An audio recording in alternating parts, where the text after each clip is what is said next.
Welcome, everybody, to another edition of Millennials Are Killing Capitalism. It's good to be with you. I was trying to think of something witty to say about Renee joining me, but I can't. Millennials are killing capitalism with Renee. I think that's what I wanted to say, but I forgot what I was going to say. So sorry. So make sure to like, share, subscribe before we get into this. It should be a really interesting conversation. We're going to be talking about the documentary that's out on HBO that's called the Alabama Solution. Certainly not the abolition solution. Um, and it'll be fun to do this with Renee. I actually know quite a bit about these folks that are in this documentary. I've known several of them since, well, I've known especially Robert Earl Council, also known as Kinetik Justice, and Melvin Ray, also known as Bennu Hannibal Ra Sun, going back to about 2015, 2016. And so, it'll be good to talk about this with somebody who also maybe doesn't have as much of that background on the principal figures involved. And we can talk about the movie, talk about Free Alabama movement, and some other things. So everybody knows Renee, but Renee Johnston is a registered member and state committee chair for the Green Party of New Jersey and co-host of the weekly show Saturdays with Renee on Black Liberation Media. She actively volunteers with mutual aid and political organizations and organizes political educational opportunities to engage with people on the issues most impacting the material conditions of Black and working people. Johnston was an educator and union member for over 20 years.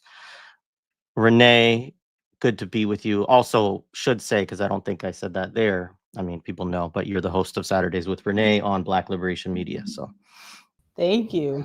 Thank you. Thank you. It's funny that we ended up doing this when your initial response to me watching this documentary was, oh, I don't want to watch it.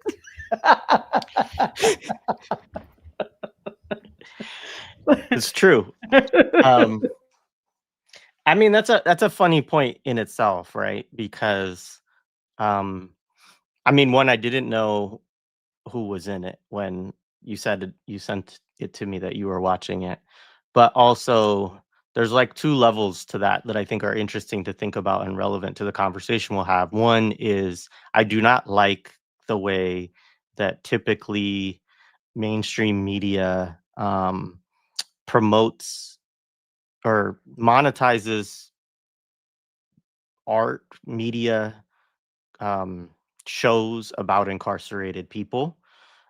And typically, I think that it's very kind of dehumanizing in form and also not doesn't really get to the real of what their lives and struggles are like. Um, and it kind of is it in many ways. I think that they reinforce the kind of societal narratives that produce the prison in the first place. And it'd be interesting to talk about how we feel about this film in reflection with that, because I think that I have some ambivalence about this film, but I also there are things about this film that I think are quite important and I appreciate. Um, but I did start to watch it, and then I was like, oh, I know these folks, and I actually know I think a bit about how it came about.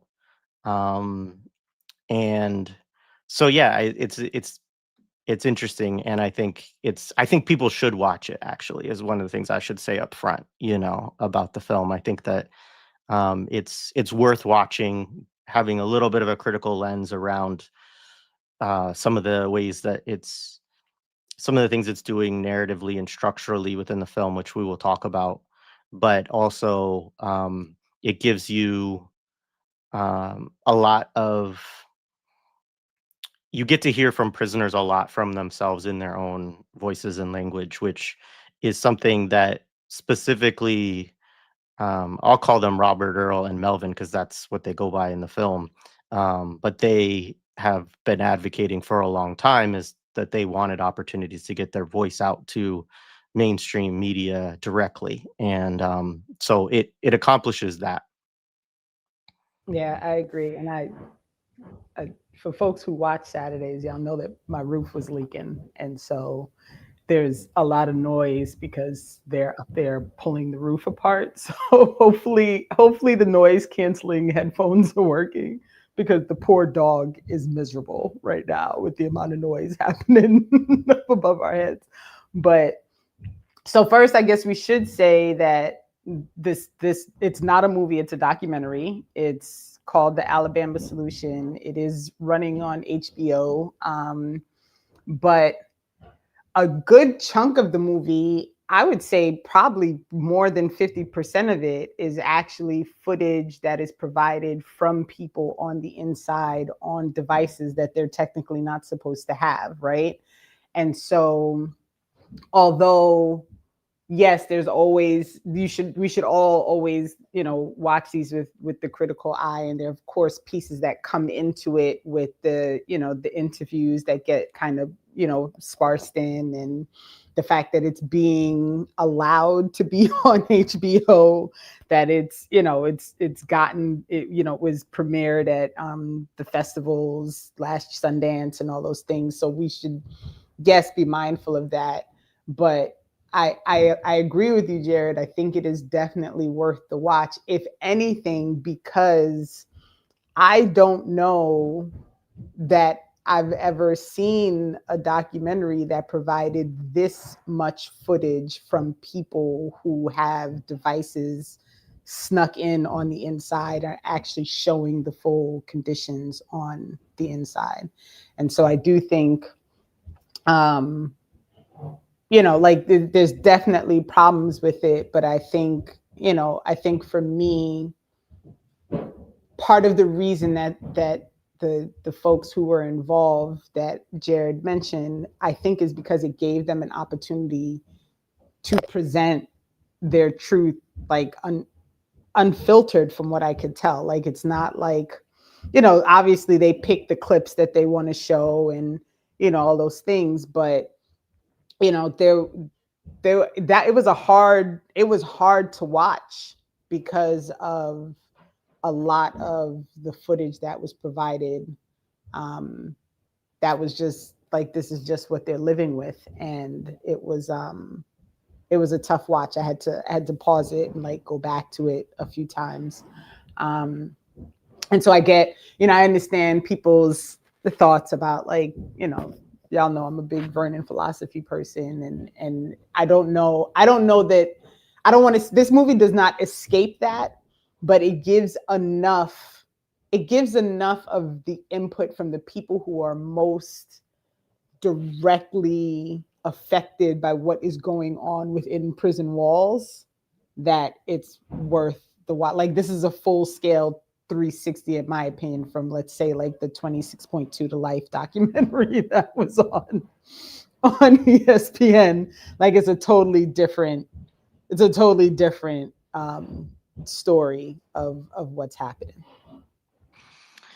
Yeah, I mean, just a couple comments because you said a lot there, but I think that I actually wouldn't call it unfiltered. So I would call it um, I would call it a curated uh, look at a curated of direct prisoner voices, right? So like there's because and I could say more about why as we get into it and maybe into our criticisms of it.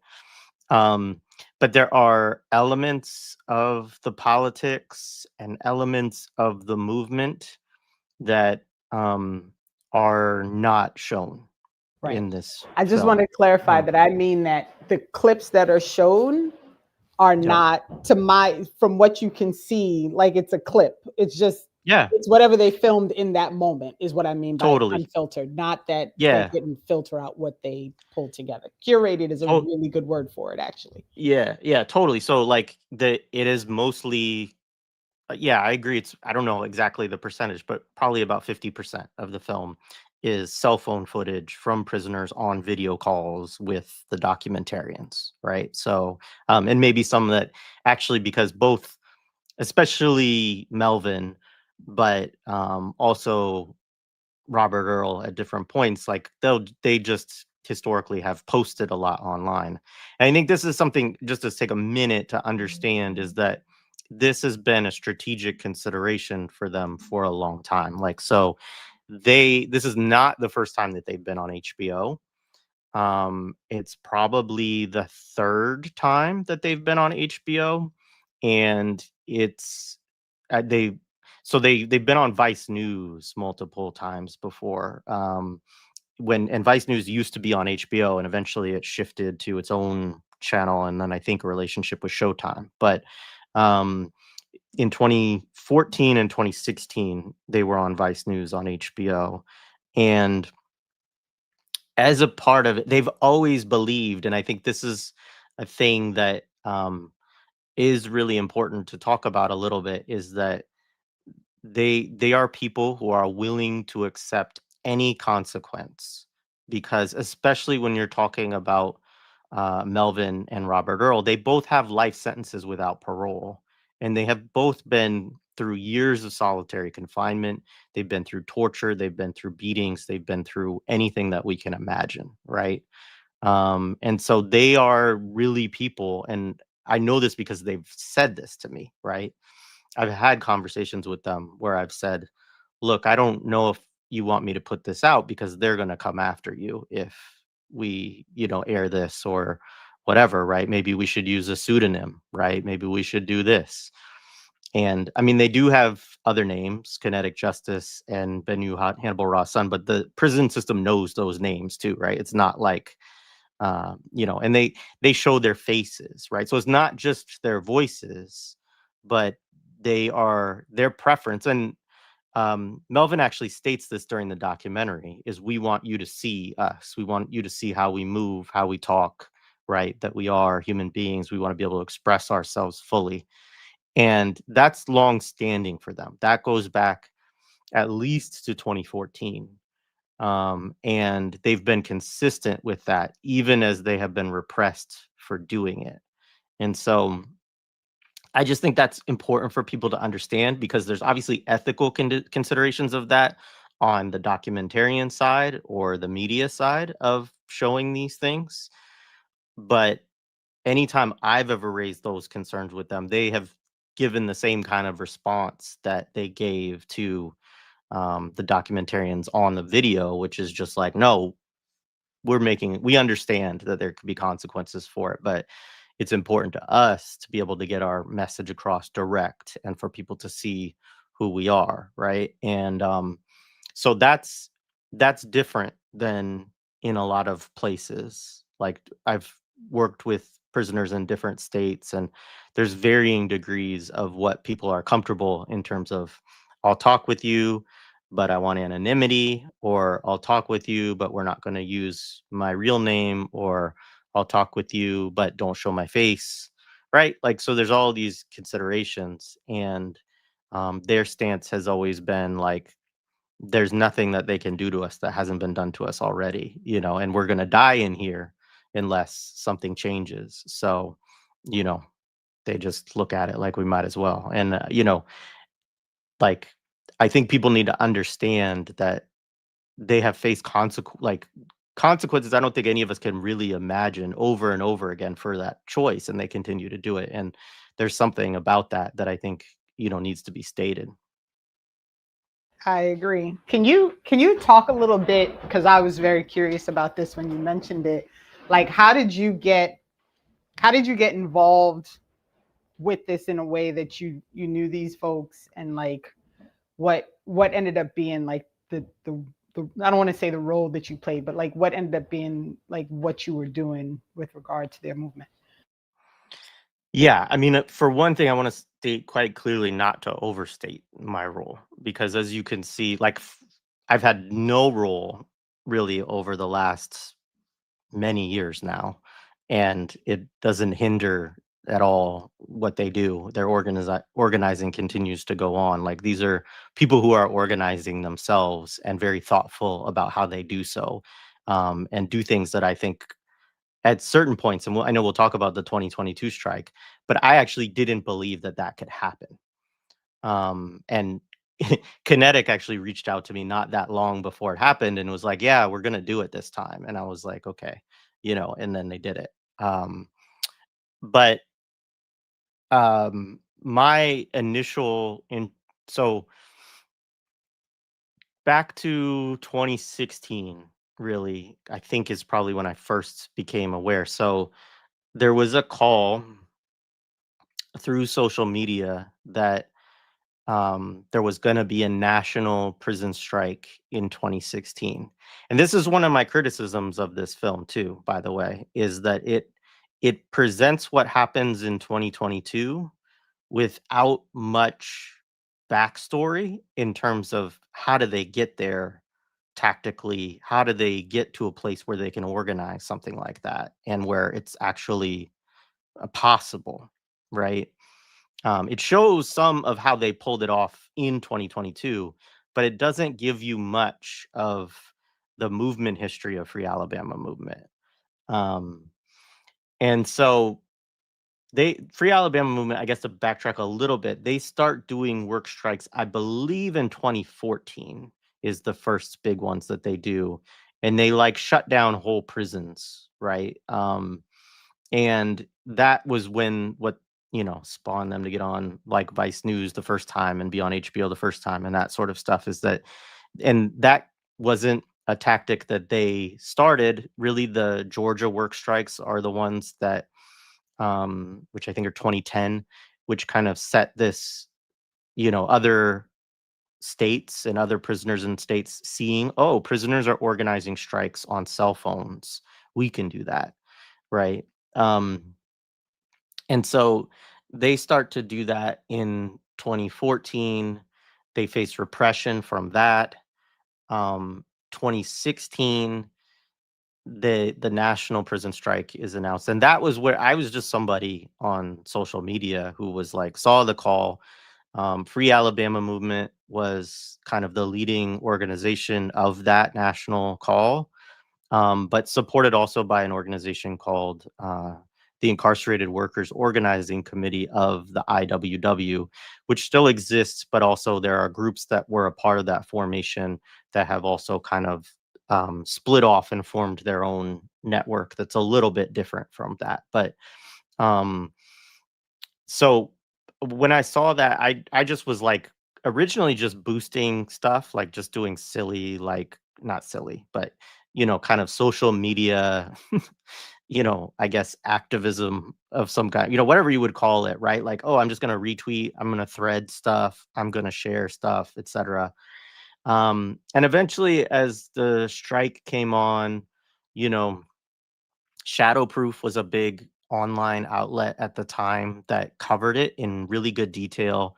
Brian Sonnenstein, who was there, who's now with Prison Policy Institute, did a lot of the coverage, really good in-depth coverage.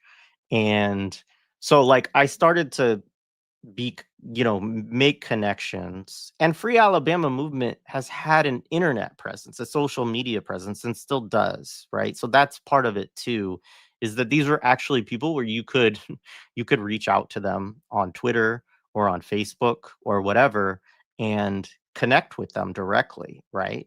And so that was all there, right? And eventually at some point I was asked like if I would help run the Incarcerated Workers Organizing Committee social media account. So I did that for a while. I never became a member of the Incarcerated Workers Organizing Committee. And then, so the 2016 strike was a big strike. Like a lot of prisons participated in different states. Florida had some big action, Alabama did. Um, Michigan did, a bunch of other states, but those ones were like you ended up having strikes, and then sometimes the repression of the strike led to rebellions of a certain level. So it was a big deal, and it didn't get that much media attention from big outlets. It got kind of like the Democracy Now type stuff. Vice News covered that as well, um, and and actually, I think the Vice News coverage actually led to some of the repression of Robert Earl specifically, but also they talk about it in the film how Alabama, listed Robert Earl and Melvin as enemies on their sheets so that they couldn't be in the same prison after 2016. I think they say that that's after 2016, which would have made sense. And, Kinetik had a lot. He got sent to Limestone then. He was put in a dry cell, meaning there was no running water. He was tortured. He was beaten. He was in solitary confinement for years and years as a result of that. And so all of that happened. And 2018, I was actually there was another national strike called in 2018, the Jailhouse Lawyers Speak called, and myself and then several members of IWalk at the time were a part of basically a media liaison role, right? So like we would try to get coverage. We knew what to talk about with relation to the strike. We were given, and we talked with the leadership of the strike about how to discuss it and what was going on and all of that. And we even arranged some interviews with prisoner leadership and mainstream media. It got way more mainstream media attention than 2016. It's hard to know exactly why. I think partly because Trump was in office. So then the liberal media was like, oh, well, we can make it seem like the prisons are bad because of Trump or something like that. But yeah, so we all had reflections from that. And then I did journalism related to them over the years too. Like I wrote articles and would interview them for articles. I also have interviewed them for podcast stuff. And so yeah. And Melvin's been a little bit easier to access for me because of the repression that Robert Earl has faced over the last several years. There's one piece that I wrote that is based upon a bunch of documents that he sent me. But other than that, most of my writing that incorporated or work that incorporated them incorporated Melvin because he was easier for me to get in touch with. Thank you. And so it's funny that you're like, I don't want to overstate, but this actually gives you the ability to give some really good insight as to where like some of the ways that this documentary fails, right?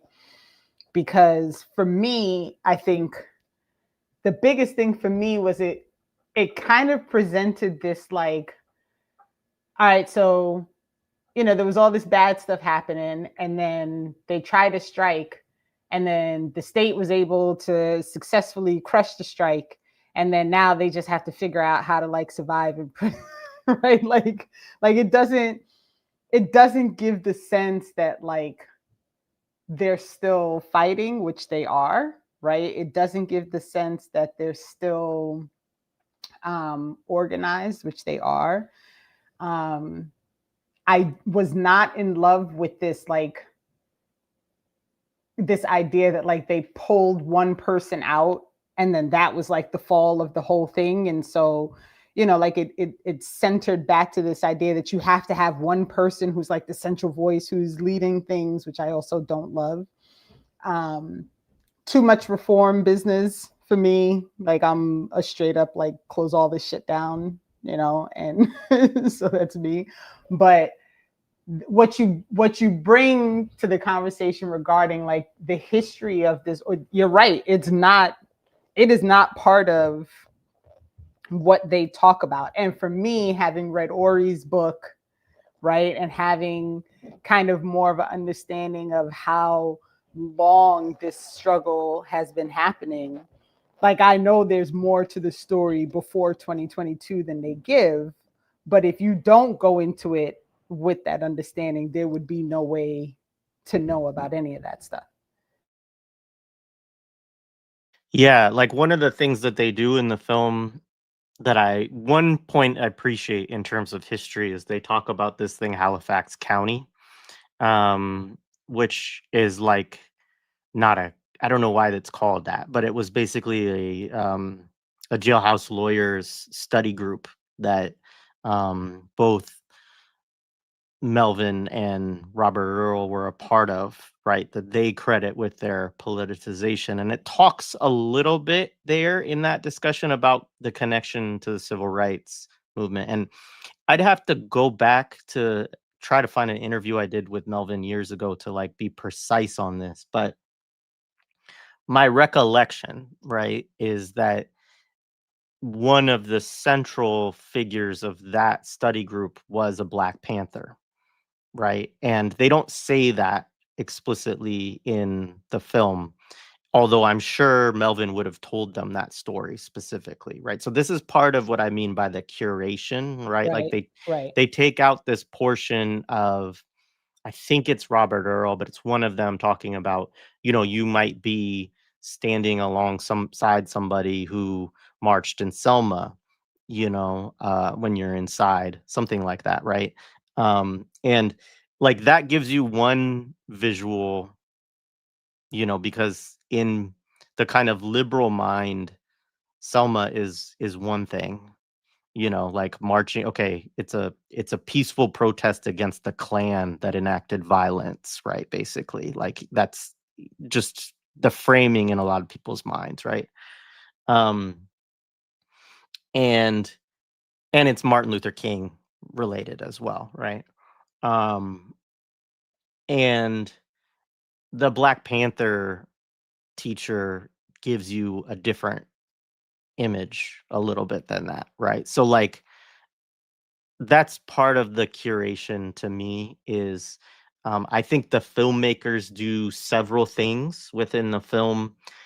And I think a lot of this, how this works is it's their own liberalism, like working through what they want to present.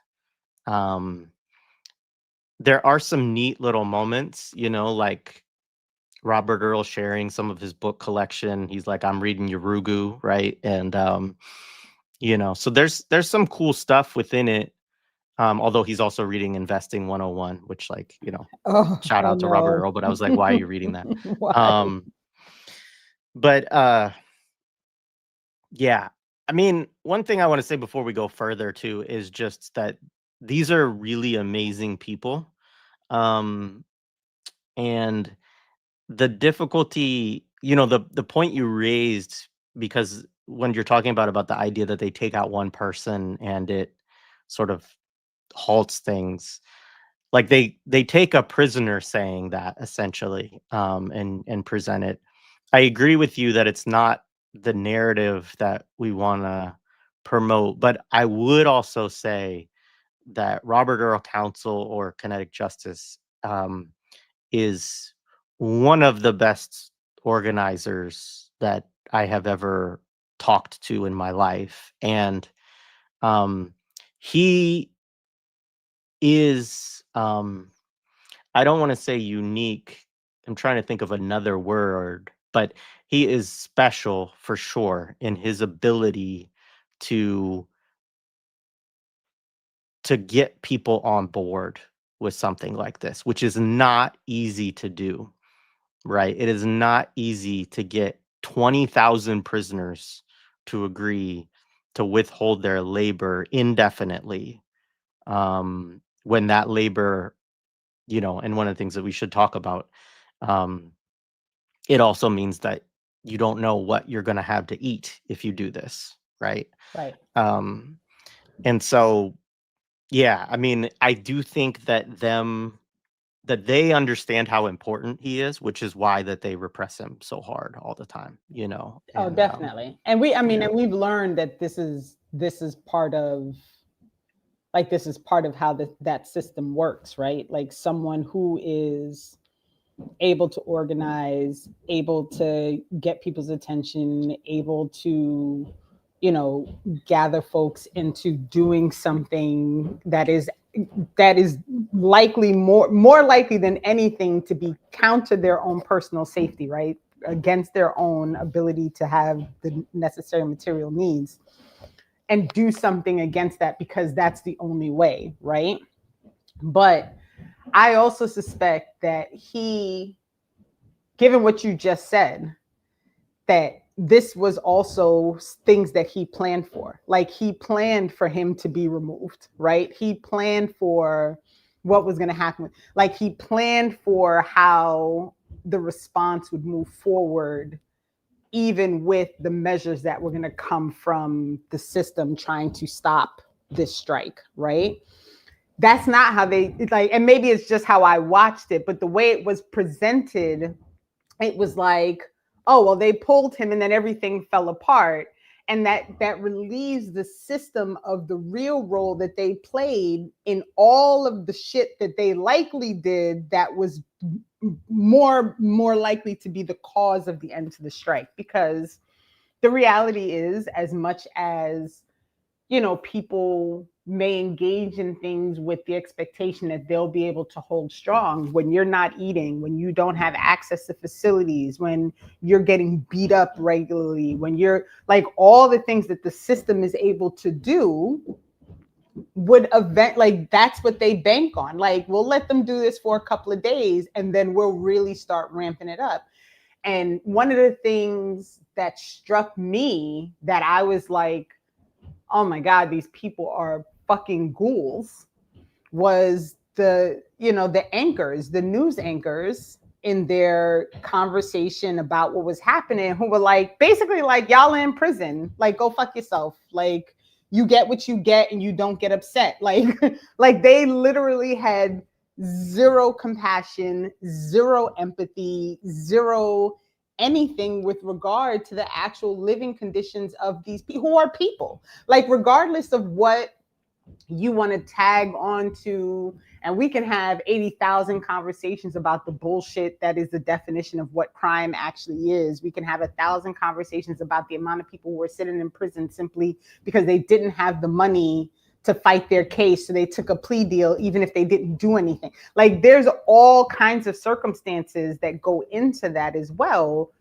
that people don't consider. But even if you did the most fucked up thing and we want to say you quote unquote deserve to be there, you're still a fucking human being. Like, you're still a person who lives and breathes and eats and needs to, like, needs these things in order to survive. And the idea that your life is tossed away because of some things, some acts, some behavior, some whatever that you perpetrated at some point in your life means you're no longer a person worthy of living and breathing and eating, is not something that I can be down with. So that part of it specifically was a moment where I was like, I got to pause this because these people have lost their minds.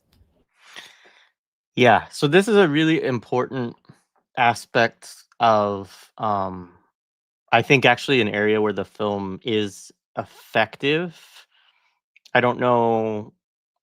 It's emotionally effective, and it shows something that is real. It doesn't have any solutions of how to deal with it, and it's still a problem that that I also don't really know how to fully address, right? Which is that it's not just Alabama, of course, and I really love the part at the end of the movie where Robert Earl is like, this is not just about us. The same shit is happening in your state, in your name. And they show, prison Right. All conditions the around the in country and different stuff like that. places. Yeah. I was so glad they did that, because one of the other things I told you was a big fear of mine is that the way that Alabama or Mississippi are used within the liberal consciousness, or the liberal conscience, rather, liberal psychology in the United States, is that these are places that are like so racist and so beyond everything that it's not like us, right? We're not racist like they're racist, right? It becomes a kind of excuse for liberal racism, right? Northern racism or Western racism, etc.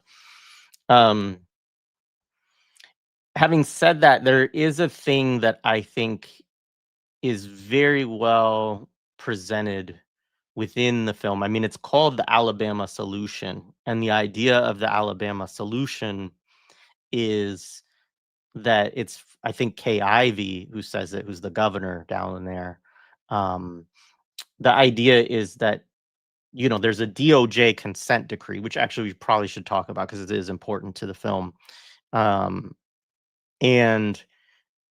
it's actually, I don't think, not a consent decree. I don't know the actual language, but the DOJ sued Alabama and said your prisons are unconstitutional, right? Like, so that's Yeah. part of this. Right. And basically Alabama said, go fuck yourself, right? Like they said, like, you Yankees aren't going to tell us how to run our prisons. And have been fighting. They're still fighting in court as we speak, right? And the movie, I think, says they think that litigation may go on for another decade, right? So a consent decree, I think, is when you enter in and agree, right, with the federal government, like, okay, we agree these are the reforms that we're going to undertake to try to address. And my understanding in Alabama is that process never has happened because Alabama has said, no, we're suing you for saying our prisons are unconstitutional, right? So the Alabama solution is like, we'll address our problems our own way, and their own way is to spend like $3-4 billion basically building new prisons. Right. Extended supermaxes. Right. Yeah. So that aside, but there is this thing, and Andrew Krinks writes about it really well in his book White Property, Black Trespass, where and you see it very well in the film. I'll give an example of it, a quote from the film. So this is from Justice Champ Lyons. First of all, what a freaking name, Champ Lyons. But he is in charge of a study group, they call it, that is appointed by the governor, right, to, I guess, try to figure out some solutions. It's basically just a show, right? It's like a false kind of community forum or whatever. And they bring a public officials there, and there's like some community membership. One of the mothers of a white prisoner who's killed in the film, she's there, and killed by a CO, by the way. And they're a black CO, a black CO, and there's no dispute of it either. Like everybody's like, yeah, I mean, even the state admits that that's what happened. Yes. They just say it was justified. But so this is the quote from the justice before he starts. This is like how he starts the meeting of this, reform group or whatever. It says, quote, "Now, of course, the way to assure absolute and total protection of the public upon conviction of crime would be execution of all who are convicted. However, conscience and the limits of the U.S. Constitution do not tolerate such extreme consequence of wrongdoing. So we live with the reality that most of those who are convicted of crime will someday again walk the streets. With that, it's time to get the program underway." Right? So like his opening of this reform group is to say, actually, the perfect way to solve this problem would be to execute all of these people. No discussion of like a delineation of even like what criminal offense would constitute execution. It's just like, no, anyone who commits crime should actually be executed. But unfortunately, your stupid morality and this dumb US Constitution won't let us do that. So here we are, we got to figure something out.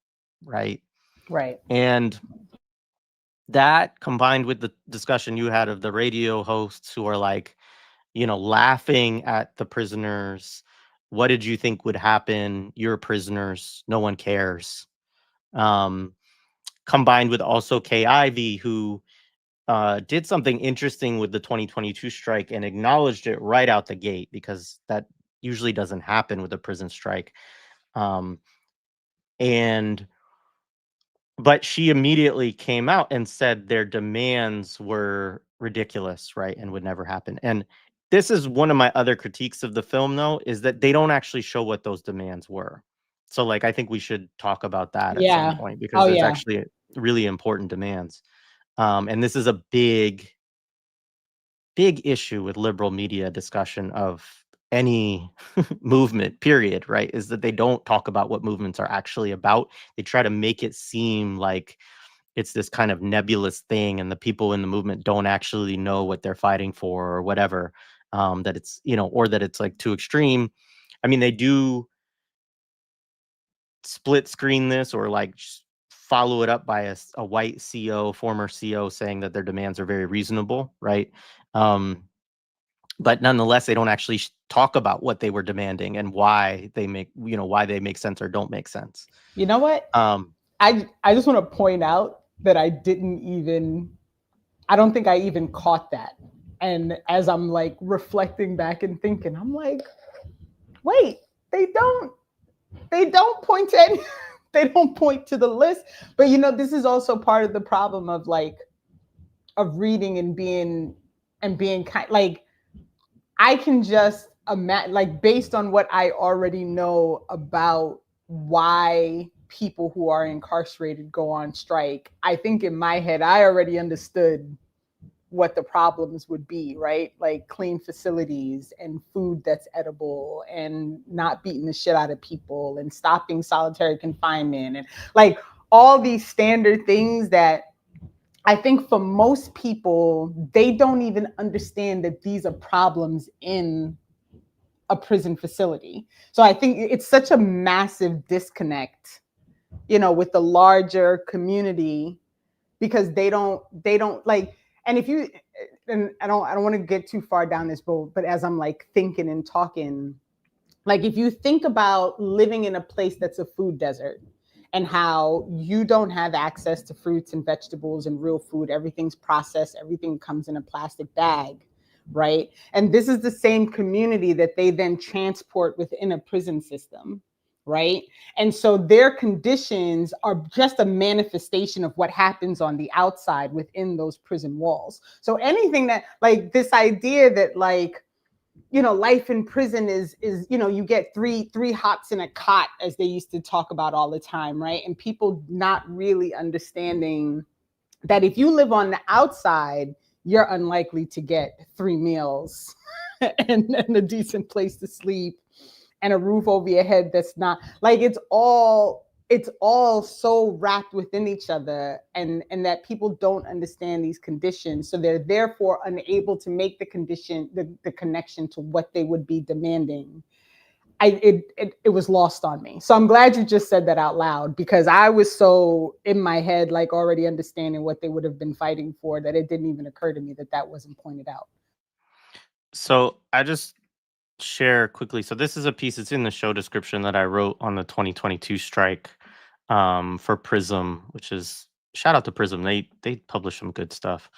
Not my article excluded, but the point.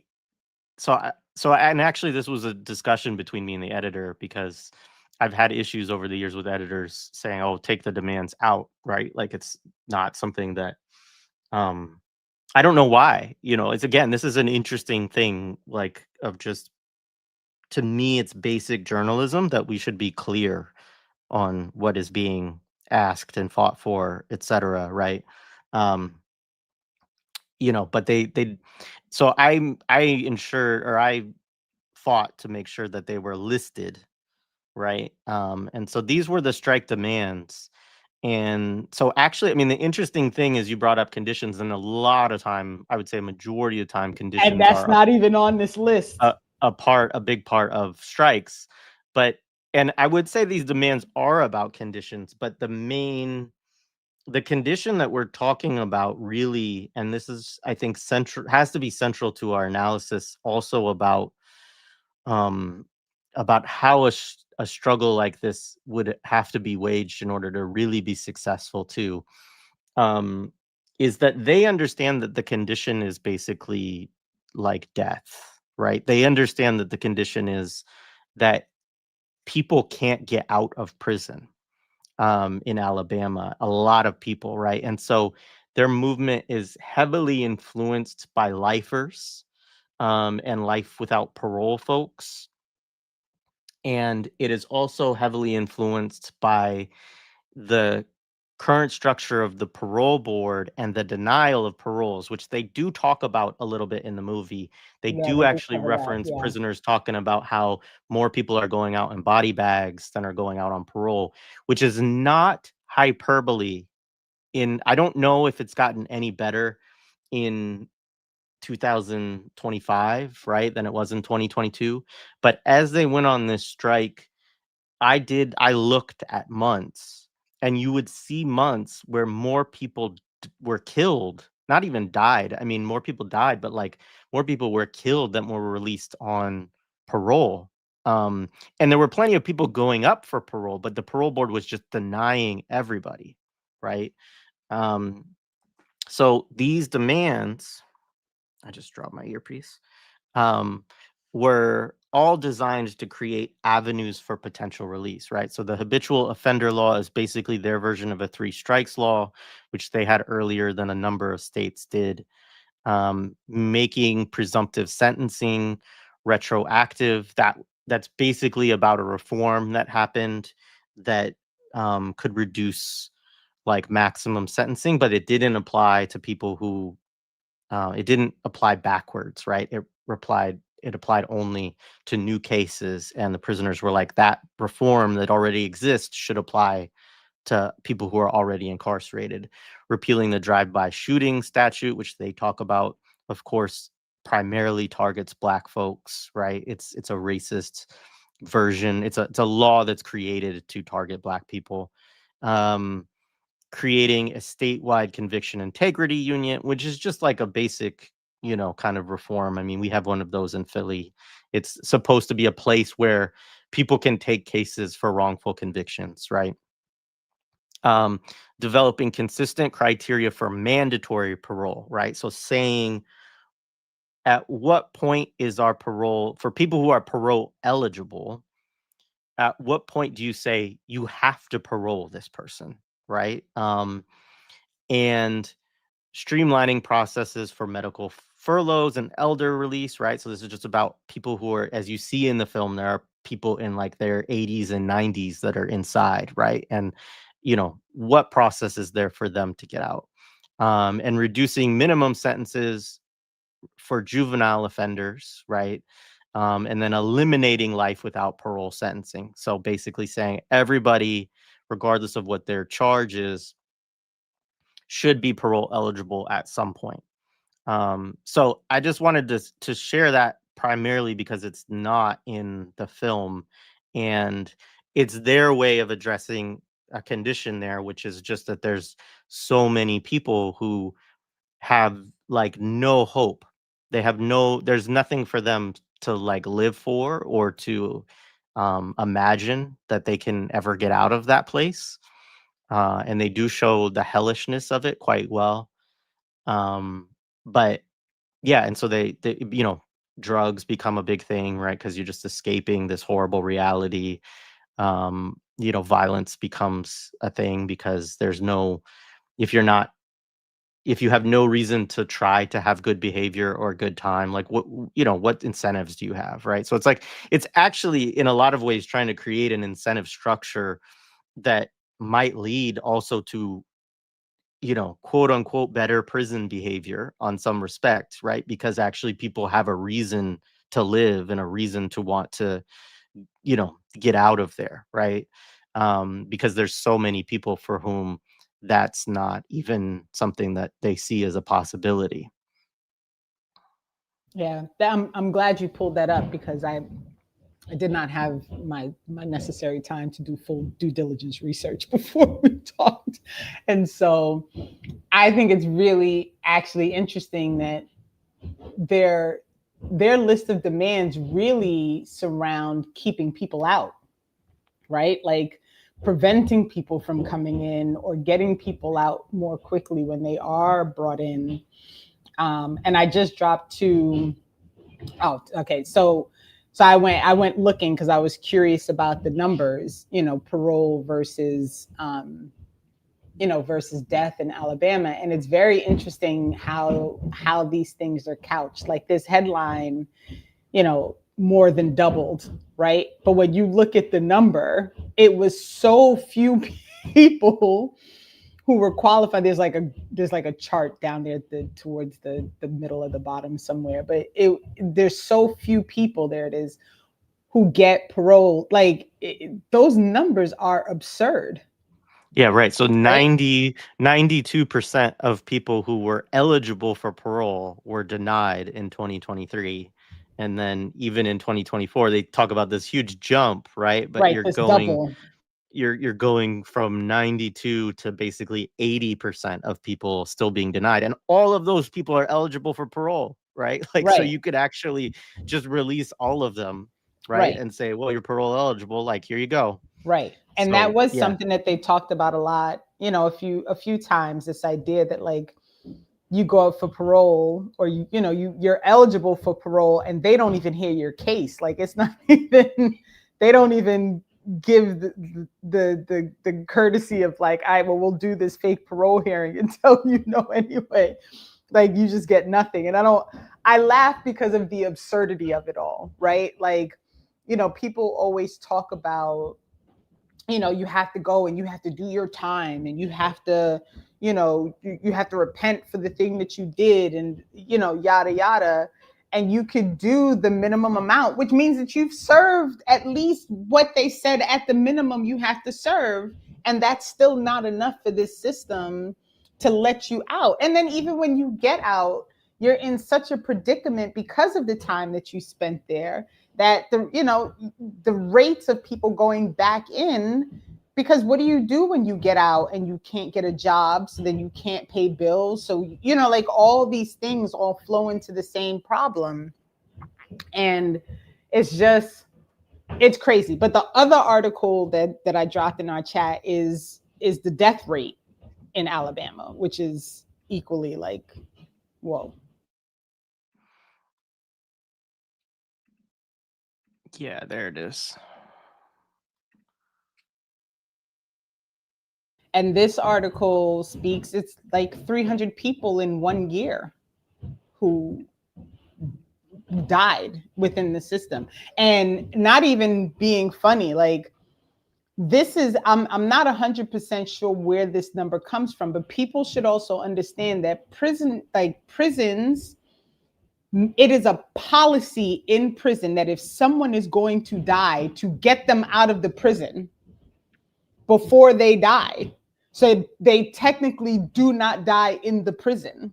So we don't even know if that number actually equates to the amount of people who died because of being in prison. There's no shot, because they quickly will send somebody out for quote unquote treatment, even like the kid that was beat to death by the police officer. He technically did not die at the prison. He died at the hospital, right? And that's what they do. And it's an intentional decision as part of their system and their policy to remove people off the grounds so that they don't have to take claim for that death. Yeah. No, absolutely. And I mean, I think to go back to the attitudes thing again, like what Andrew Krinks talks about in his book is like the basis within Christian reform thought around prisons that, you know, is actually, he talks about this process of mortification, right? Which is basically what it sounds like. It's making people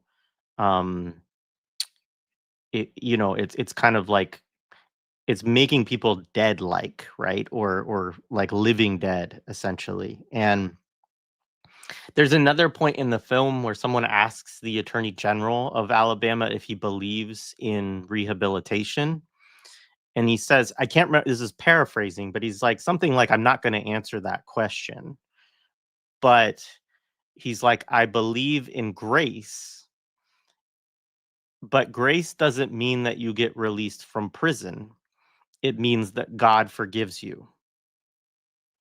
And like, so there's a couple of things I want to talk about. There's kind of the material aspect of this, and there's the ideological aspect of this, and they reinforce each other. Which is to say that I've been reading Ali Kadri's book, The Accumulation of Waste, and he talks about waste making as a process of capitalist accumulation. And it's very complicated, the ways that he talks about it, for me and for others. But central to it is this idea that capital actually financially benefits from genocide, from the destruction of communities, from what he calls social de-reproduction of like the laboring classes and the lower, colonized peoples, etc. Right? And this is a really helpful analytic, I think, in thinking about prisons, because he also uses the term premature death, which folks will be familiar with through the work of Ruthie Wilson Gilmore as well. She has her definition of racism, which most people are probably familiar with, which is racism specifically is the state sanctioned or extra legal production and exploitation of group differentiated vulnerability to premature death. Right. And so part of what I think is important to understand is that these people are put there with the purpose of shortening their lives and shortening the lives of the people around them, right? Shortening the families' lives, um, for the purposes of crushing their communities in a way that will leave the remaining members of it willing to do whatever they can, to work, to also pay off the debts that they accrue from having to also like support incarcerated people because of all the fines and fees and everything else that's related to incarceration. And then the loss of an income, right, from your family unit or from your community, right? And so it's a part of a process of, I mean, genocide is an adequate term for it in my view, but the reality is, right, it's about the oppression of the whole community. And another thing that it's a part of that's connected to Orasami Burton's work in Tip of the Spear, right, but Ali Kadri talks about this as well, is that it's also a part of crushing revolutionary potential within oppressed communities, right? And you can see that so clearly in this film because there is so much revolutionary potential within the Alabama prison system. Like you have 20,000 Black men who are organizing a labor strike across, 15 facilities or whatever, right? And who are like studying and thinking about how to do this and all of that, right? And all of that, they don't want to let that out of the prisons, right? They want it there so that it is suppressed there, so it is And contained contained. there. Yeah. Right, contained. I Yep. mean, and that's really at the crux of it, right? Like, and even when you consider the depths to which they go once they get you into that, behind that wall, to further suppress and silence you, right? The like some of the scenes that for me were really like gut wrenching was like walking through and looking at all the people who are just doped out. Right now, you're in a place where you were probably sent there because you were caught. Like, there's a strong chance that if you are currently doped out in a prison cell, your incarceration in part is based on something that had to do with drugs, right? So imagine you're inside serving time for something that likely was associated with this drug use or drug sale or transportation or whatever thing, and you're still accessing these drugs. Now, these people can't leave, right? When you go to visit, I don't know how many people in the audience have ever gone to visit someone in prison. They don't let you bring anything in with you, right? So they're not getting drugs from anybody but the correction officers, right? Who, and it's admitted, right? When they talk to the COs during this documentary, they talk about how much drug trade is happening with the COs and the people who are incarcerated. So they're walking through this room, everyone is doped out. They're like, they have like a makeshift, like, I guess, ambulance service where they throw people into like a laundry bin and run them down a hallway in order to try and catch them before they OD. This is all happening within a system that's supposed to be in existence to rehabilitate people from their crime behavior, right? And like, I look at it, and this is part of the reason why I do encourage people to watch the documentary, because for me, those are the things that I feel like people need to see, right? And if the unfortunate part is you have to get both of it, right? You have to get the liberal version of why they're telling the story. But for me, being able to get that firsthand, things that I'm well aware exist, that I'm fully clear on happens, but that a lot of people I think are not aware of, I think it's worth having that presentation. The other thing for me was when they went into his cell during the strike, and there was just a trail of blood from where they clearly had beat him and dragged him out of the cell for his role in the strike. So yeah, that was Robert Earl. Yeah. Yeah. So, these are the things that I'm just like, I don't know. And I ask this question all the time. I ask it all the time with regard to Palestine. I ask it all the time with regard to the racist police violence that I see everywhere. I ask it all the time with regard to ICE. I ask it all the time. Haiti, Kenya, like all of it. Like, pick a place, pick a time, pick a thing, right? That people can see these things happening and be completely dismissive of it. And for me, I'm always trying to think of, like, is this the thing that maybe somebody would watch that would have them be like, oh shit, like, is this what's happening? And maybe that one person will come to the side of, this shit can't be happening, right? Like, and I don't know, it could be foolish hope on my part, but something's got to give. Yeah. I mean, I think that's always a complex question, right? Because I think that there's so many ways that a film like this can fit into different attitudes, right? And like people can, I mean, the one of the big problems with the film is that it at the end, and you referenced this already, you're kind of left being like, okay, now what? Right? Like there's a certain way where Right. you could say, like, okay, they had a general strike across every prison in Alabama, and they did it for, I don't remember the exact time frame, but like It's about all 3 weeks. I think like three yeah, it's like weeks. it's like all facilities for like a week, maybe more, and then it's like another like 5 or 6 of them that go for like the full 3 weeks, right? Like so it's like talking massive, right? We're talking about like something that required every, you know, every basically state employee in some form of cop role that's not like you know, I don't think they use like regular police, right? But like all the COs, they all had to go in and make fucking peanut butter and jelly sandwiches and shit to like to feed people because the prisons run all of the labor, the prisoners do, right?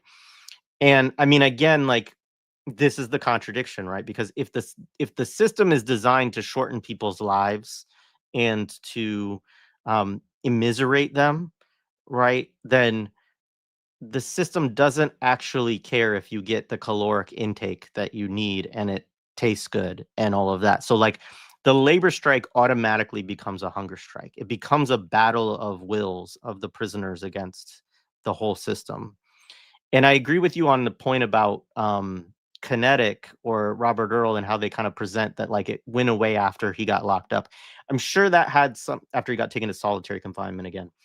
I'm sure that had some kind of relationship to it, but I don't remember that being something in 2022 when I talked to prisoners inside that they were like, "Oh fuck, like Robert Earl's back in solitary, this is over."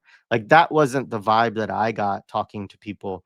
It was like we're losing momentum in some of these prisons because people are hungry and because people are not getting their medications, because they're, and that's another thing. Like, people start having seizures and stroking out or whatever because they're not getting mandatory fucking medications, or they're getting their medications late, or they're getting them without food, right? Because all of the things that the prisoners would do within the prison, because those are the jobs that they have primarily, do not happen, right? And so there's this one area where I have said to Melvin over the years that I have a little bit of a difference of opinion than him, because he tends to talk about prison labor in relation to profit and into relation to like private enterprise.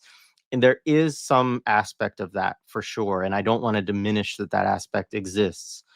But most of what prisoners do is the labor of the prisons. So they have the ability to bring that screeching to a halt. But that also means that the things that you all need to continue to survive in these already immiserated conditions will be further, right, stripped away from you. And then the question is, okay, so then what gives? Like, what is gonna break first in that situation? Like, does the state care if you all die? And I don't have a full answer to that, I mean, I think right? no, because they'll just put more people in, right? Like for I every mean, I just don't know that the state has any vested interest in keeping folks alive in a prison system. I think in the end, like they can just replace them with more bodies who can do the work. You know. right. And so I think then the question becomes, and I think, specifically you see those attitudes kind of expressed across the people of Alabama. Like, there's also the moment where Sandy Ray, who's the mother of the white prisoner, talks to this like older white guy, right? And she's like, yeah, they killed my son in prison. And he's like, well, Well, what why? did he do to get What in did he there? do? Like, why was he in there? Right. And she's like, you know, I can't remember what she says exactly, but he's like, was he on drugs or do alcohol? Um, No, that's right. and she's like, well, they all did at some point, kind of thing. And he's like, yeah. Like, so, I mean, he had this like implicit thing of like, your son deserved to die, which Right. is just like Right. Which is bananas to right. watch. And it's the same stances as those news broadcasters, right? Like, well, you got yourself in prison, so whatever happens once you're in there, like, so what? Like you got it. Like they even went like one woman was like, I mean, if you look down, if you have on ankle bracelets, that means like you don't get a say. And I was like, these people are ghouls. Like, what is happening right now that this is what we're talking about on a news stream, like not like these are broadcasters on the local news having these conversations while they're talking about the strike. And then you wonder why people are completely desensitized to it. It's because they're being told this is how you should feel about people who are people, right? And simply for the fact of being people should be allowed to like live, breathe, and eat, right?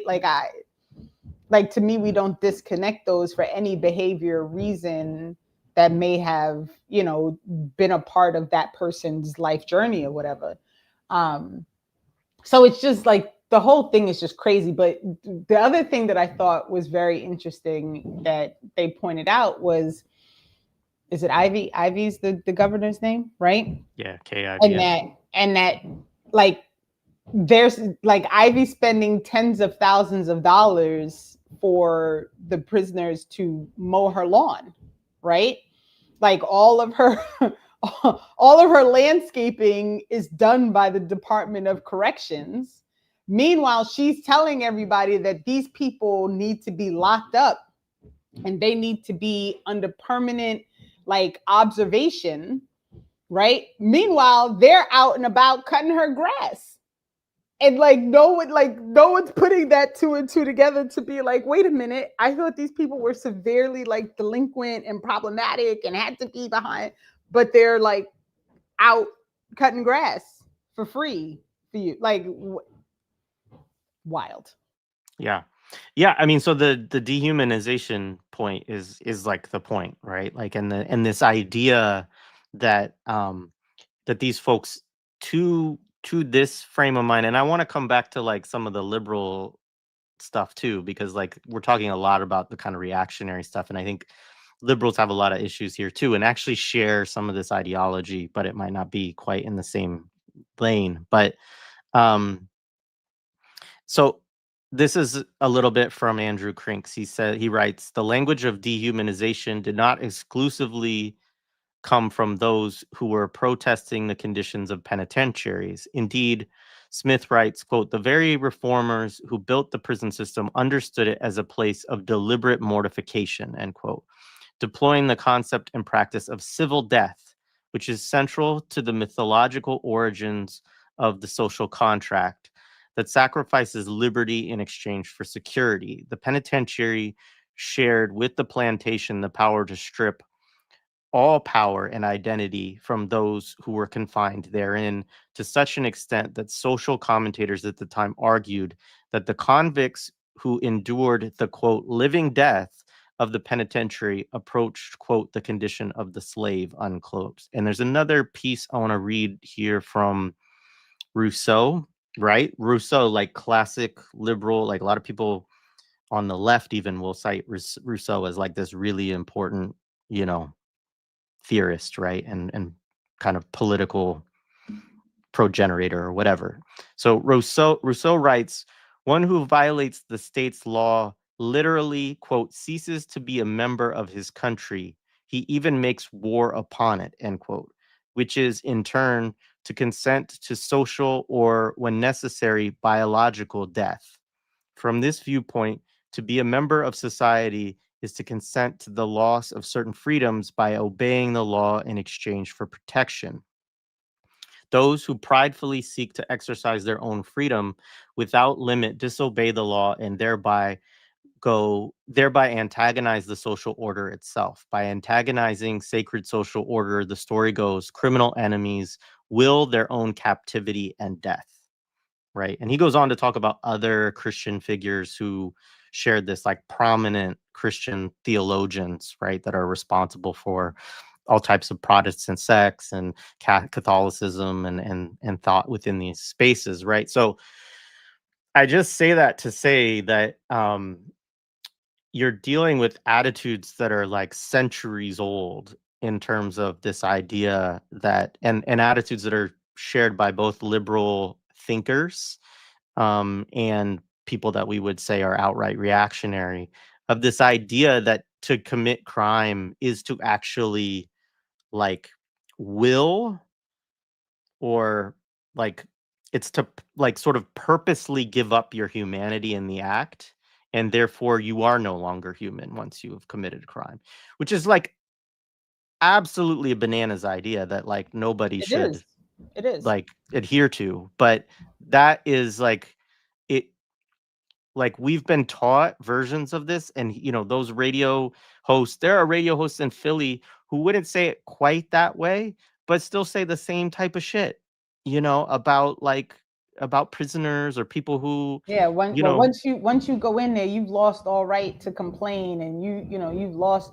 And I think for me, I mean, first of all, that anybody thinks that is like absurd. But even in a practical sense, and I already said this, but I think it's worth repeating, the amount of people who are incarcerated that have no business being incarcerated, right? Like the amount of people who are doing time because they broke some arbitrary rule about a piece of paper that they had to pay for that they didn't have the money to pay for. And then because they didn't have the money to pay for that piece of paper, they ended up with another piece of paper that landed them in jail, right? Like that is not a breaking of the social contract, right? I was telling my son the story of Khalif Browder this morning because God damn it, WBAI ran this like interview with the New York, the Manhattan DA, right? And he's talking about, you know, how they're working on, you know, the gun violence. And she didn't even stop to say to him, like, you keep talking about working with the NYPD on gun violence. Is that why you don't check the NYPD when they are the perpetrators of gun violence? Like, she didn't even stop to ask that question, right?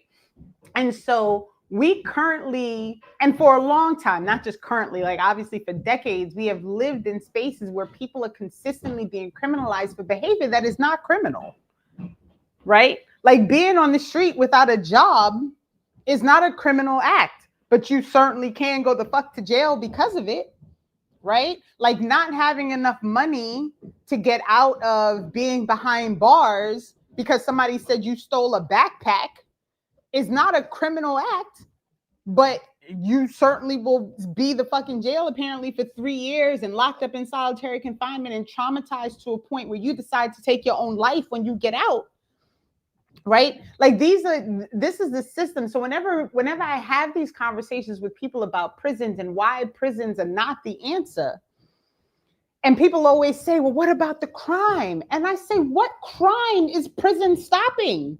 Like we are the most over-prisoned population on earth, and we still have the most crime. Like it's not stopping shit. And in any other situation, when people look at problems and the solution that is in place is not solving the problem, they have the common sense to be like, well, that shit ain't working. We gotta try something else. And it's everything but policing in prisons. No matter how much policing in prisons prove that it does not create safety. It does not create community safety. It does not stop crime. It does not prevent crime. It does not lessen crime. Like none of it relates to anything that would result in the things that they tell you it does. And nobody will stop and say like, this shit don't work. Right? Except for our outlier voices who then were told, well, what about the crime? Right? Like it's wild. Yeah. I mean, I do want to say, because I think, folks are talking about that there's a lot of nonviolent crime, and, you're making, I think, very valid points that I agree with in terms of how absurd a lot of this can be.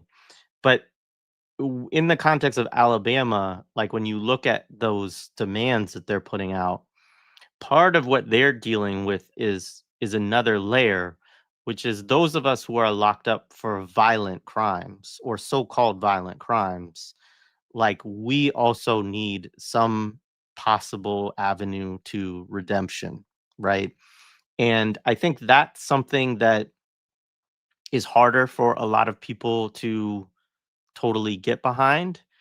But I think that for me, I mean, I'm maybe different than a lot of people this way, but I will say, like, knowing people like Robert Earl and Sundiata Jawanza and others that I have over the years who are convicted of violent crimes, right? And they're like such beautiful human beings. Right. And, then they tell you the story, which Robert Earl does in this piece, of like the circumstances that led to how that happened and, his role. And one of the things that's really important that they talk about within Alabama, and it's also the truth here in Pennsylvania, is that there are also these felony murder laws, which mean that in some cases, like I think this is how Sandy Ray's son ended up inside, right? I think she talks about this, that he was with somebody who shot somebody. Right. And that happens a lot, right? Like in a lot of states have these laws. A lot of people have these laws where it's like if you're in a car and somebody shoots somebody out of that car, or you go into a store and, to rob it or whatever with your friends, and like somebody shoots somebody, I mean, there's even like really absurd versions of this that I've seen where like a cop will shoot somebody and the person who was with the person doing whatever it was that got them shot is now also guilty. Yes. Yeah. Yes. Yeah. Yes. And guilty of murder, even though the cop is the one who killed them, right? And the cop is not guilty of murder, FYI, just so people are clear. Like the person who was with the person who got shot and killed by the cop is guilty of murder, while the cop is not guilty of murder. Yeah. So there's all of these ways that it just distorts and like makes, it goes beyond anyone who could like kind of rationally think about this and think like, well, yeah, like, gosh, you go into a convenience store when you're 18 with a friend and they shoot somebody, like, of course you should be in prison for the rest of your life. Like what? I'm sorry, but beyond that, like even people who do kill somebody, right? Like it's a real question of, I think, like, is is life without parole, like, is that actually a good answer for that problem? And And my answer is no, it's yeah, not, right? mine as well.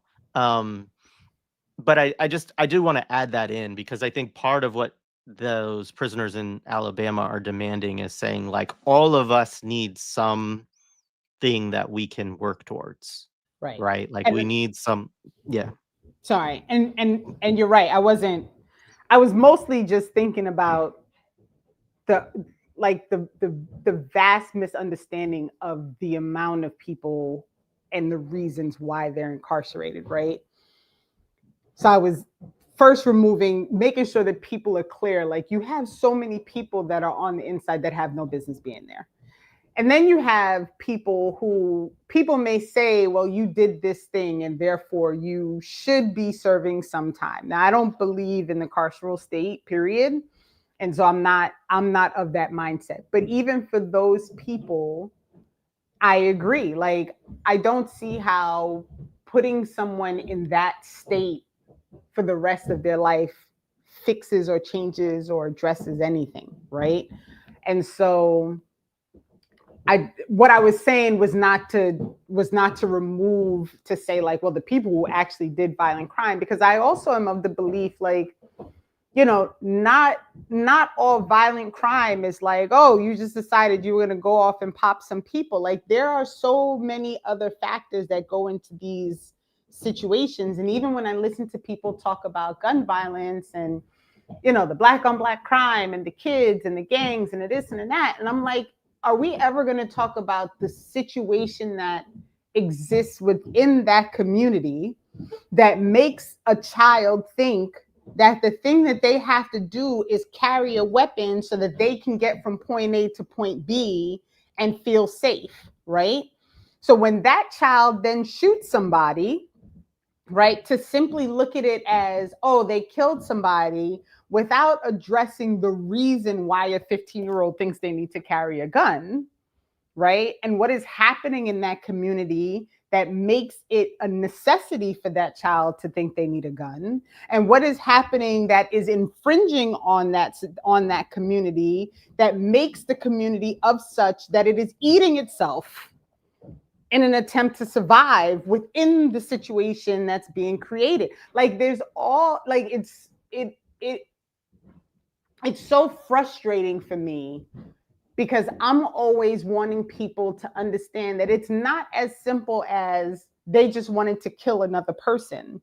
Almost never is that actually the answer, right? Like, granted, we have serial killers and people who, for whatever reason, their minds tell them to do these things.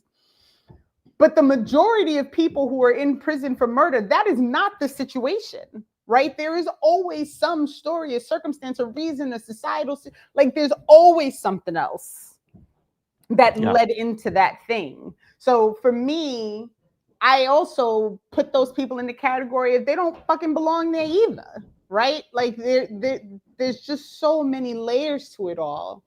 And these are conversations that just don't happen regularly, right? So a documentary like this, I hope, would encourage these types of conversations so that people can look at it. yeah. And I think that's the thing, is like, how to use something like this, right? Like, it's one, like, I don't know that my encouragement would be to just tell people, like, just watch it. Like, it's like, watch it with some friends, right? Watch it with some comrades, like, Right. get some family together, like, find a way to have a conversation about it that can help you unravel, like, the things that it brings up and how people feel about different aspects of it, and some of these tricky issues, right? But also, have conversations with organizations and stuff. And I do want to really shout out, I'm sure that everybody that's here saw it, but if you didn't by any chance, the conversation that Renee had with Lawrence this last weekend was is very topical to what we're talking about here. And I think was a great conversation, right? And it's dealing with a lot of these same issues, right? Which is just like, who has the solutions and the knowledge to the types of problems that also, you know, lead to intermural or, you know, violence and things like this, right? Right. And like how do we put policies and systems in place that can help address that within the community as well. And I think that the thing is like so much of what I would want to say with that too is like so much of that knowledge also exists within prison. Like Brooke made a point in the chat earlier about the ability when we were talking about the revolutionary potential of like, you know, Robert Earl or Melvin, right? The ability of them to get to like, I don't think it's easy for us to imagine what it's like to get 20,000 prisoners to join in a labor strike. Um, I mean, I think we have some idea of how hard it is because most of us can't organize our own fucking workplaces, right? Like most of us are not able to to get a union together at our workplace, right? Or not able to, if we have a union, to get them to go on strike for demands, right? So like we have some idea of that.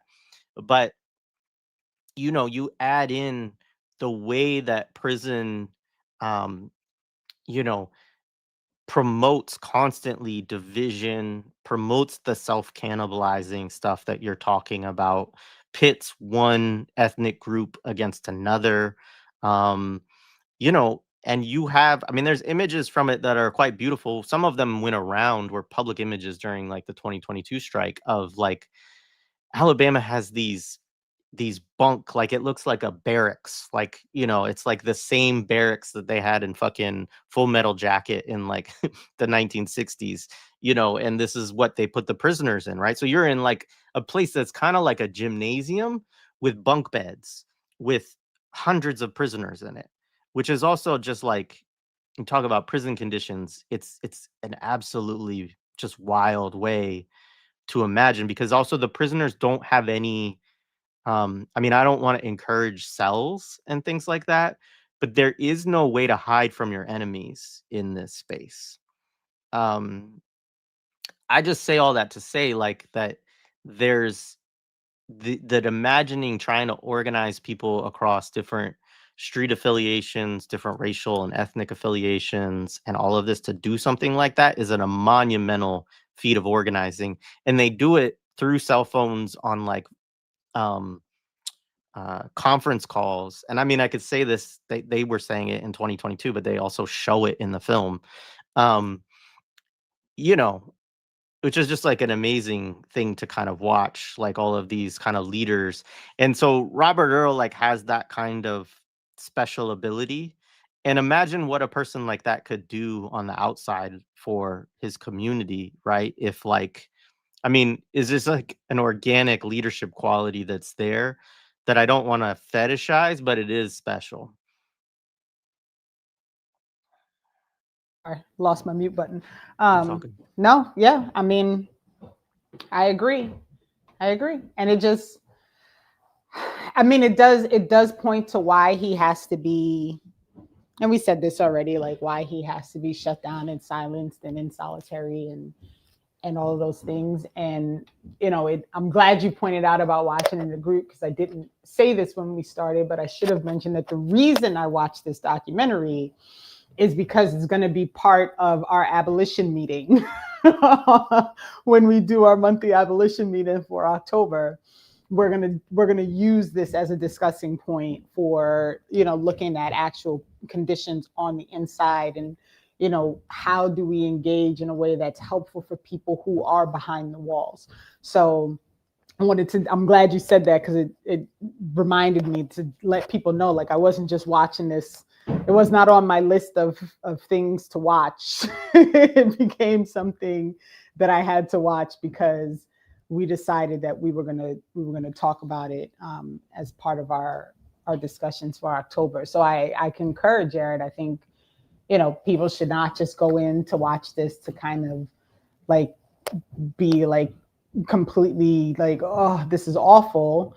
They should be watching it in an attempt to figure out how do you organize so that you can be of assistance to these groups, so that the next time they get ready to go on strike, perhaps we can find some way to assist so that it can last, right? And they can outlast the system the next time they try to do it. So I do think that's an important point. I think that's exactly right. I'm glad you brought that up because it was something that I wanted to talk about, which is I think that when we get to that, the sort of what I talked about earlier of this kind of like theoretical bind, right? Of like, okay, you have a labor strike, right? Which then means that they have to send in people to do those jobs. But they also don't really care that those jobs are done well. And also them giving you like shitty food or, messing up your meals or whatever actually incentivizes the prisoners to say, okay, let's end this and go back to work so we can actually eat right again, right? Like this kind of thing. Um, but the thing is that the prisoners, like in the Alabama context, the prisoner organizing is phenomenal, and it is like over a decade deep at this point of like sustained growth of actions building to this place that again, like I didn't think that a statewide strike would be possible like they did in 2022. I knew that they had the capacity to shut down individual prisons because I'd seen them do it before, but we had seen through a succession of the kind of labor work strike strategy over, from 2010 to, 2022, that often it was like pockets of resistance. Like, so the idea of shutting down the whole state was big. And then I know Georgia I think they sort of did that in 2010, right? But, um, and then Texas had a big one. There's a few moments we can point to where you had something that is like across a broader system, but this was, I think, the most well organized, disciplined, etc.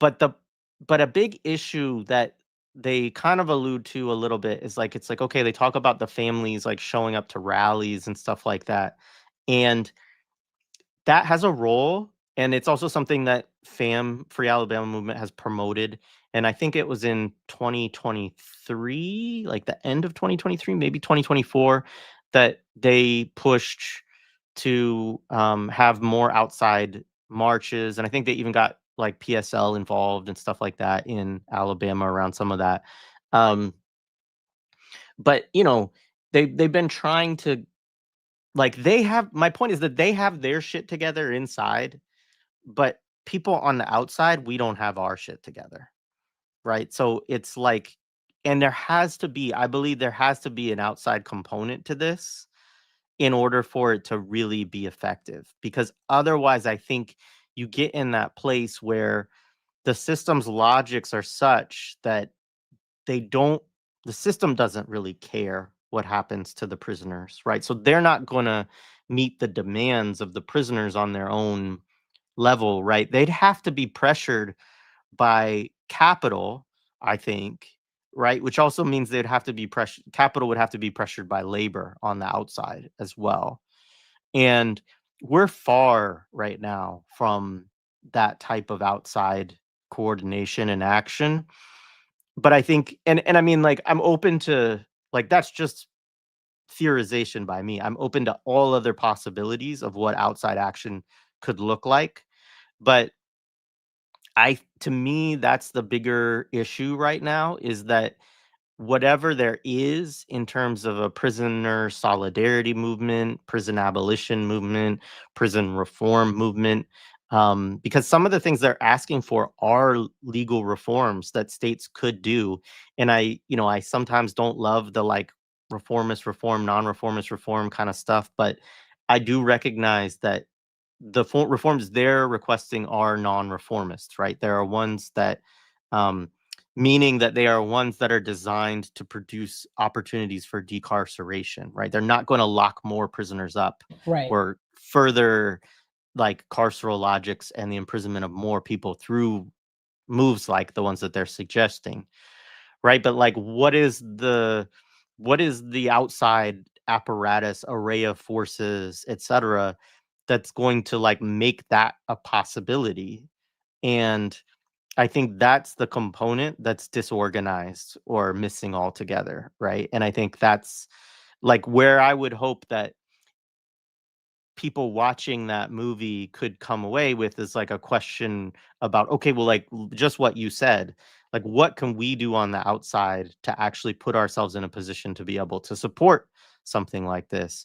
Because you also can't ask prisoners to make the types of sacrifices that Free Alabama, like most states, prisoners are not that well organized and are not that willing to make those kind of sacrifices, first of all. But beyond that, like you asking people to put themselves in a position where they may be sacrificing their lives, but certainly like their opportunities of freedom, certainly torture, certainly abuse, certainly solitary confinement, which is torture, all of those things. And it's like, what are we ourselves doing to even be in a position where we could ask people to do that, right? Like that's part of the questions that it raises for me.